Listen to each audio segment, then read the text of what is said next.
Hey, do you want to shoot Super 8? Of course you do, and as you know, Super 8 is becoming more popular to get to the point where Kodak have decided to bring back their abandoned camera. But honestly, I do have a mixed opinion about that camera because I thought it was going to be affordable, but obviously not, because it is expensive more than the Red Komodo, the Sony FX30, the Blackmagic Pocket full frame, and the legendary Bolex Super 16. But listen, we are going to talk about the price right at the end of this video, but let's see what this camera offers. One thing that Kodak did very well with this camera is because they are bringing analog filmmaking in a modern and convenient way, which is really good. And the whole design of this camera, it is actually good if you think about it. I actually did check some clips that was filmed on the Kodak Super 8, no, this one, the Super 8 that is yet to be released, and honestly I love how it just have that film look and color rendition that we know and love, and it's bring back the nostalgic authentic feels, the grain that is very organic, and of course the edge of the frame that we know and love. And I cannot wait to see more people shooting with the Kodak Super 8 camera. One thing that I do love about analog filmmaking is that this thing teaches you how to be patient. Listen, with analog, once you put your roll, you do have a minute and you start being carefully, basically you're trying to get the best out of your roll. And another thing that I never liked about analog, especially when you're working on big production, basically when I was at the university, they was shooting on the Atom XDR, and there was a guy that meant to clean the gate and somehow he forgot.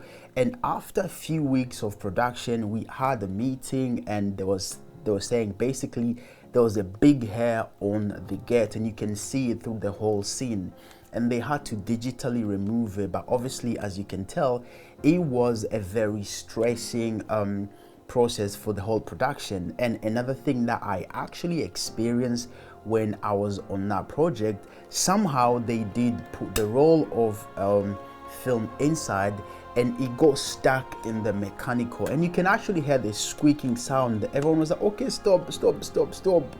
The tape is okay, the roll is stuck, and obviously they had to open the whole thing and refix the roll properly. And I just love the unpredictability of shooting with film or analog, which is very fun to be part of, but it's more fun when it's not you that's messing up. And now I actually do like what Kodak is doing with their Super 8. First of all, you can see it has a top handle, which is actually better. You can carry from here, or you can actually carry from the top handle. You also have an LCD, which is a 4-inch LCD, which allow you to see basically what you're filming.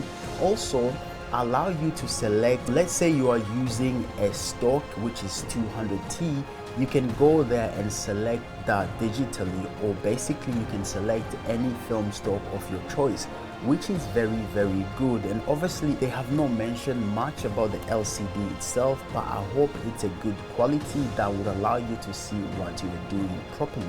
Another thing that I do love about the Kodak is that most of these analog or Super 8 cameras, they actually never have interchangeable lenses, and it's very good to see that Kodak offer you a 6mm lens included in your kit, which is also very removable or interchangeable, and that it is a C mount. Basically, as you can see here, listen, you are stuck with this option, but with the Super 8, you might be able to use your C mount prime lenses and get better quality.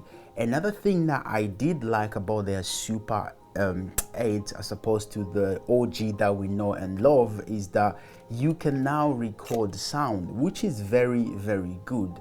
Obviously with here you cannot do sound, and with the Super 8 we can do sound. And obviously the Super 8 comes with everything that you need to start filming.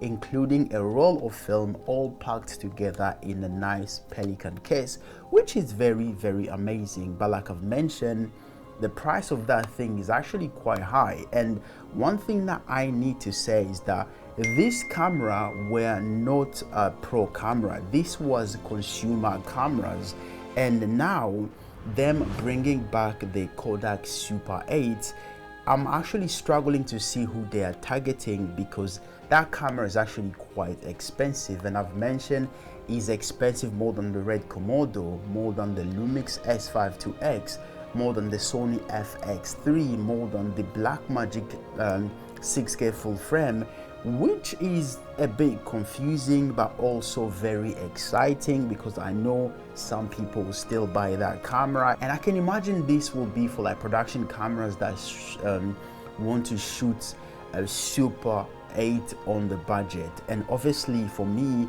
I still use my Chinon, and also I would actually rather get the Bolex Super 16, because I feel like that's the beast of a camera, than spending over 5K for the Kodak Super 8. Or I might change my mind, you never know. But hey guys, that is all for today.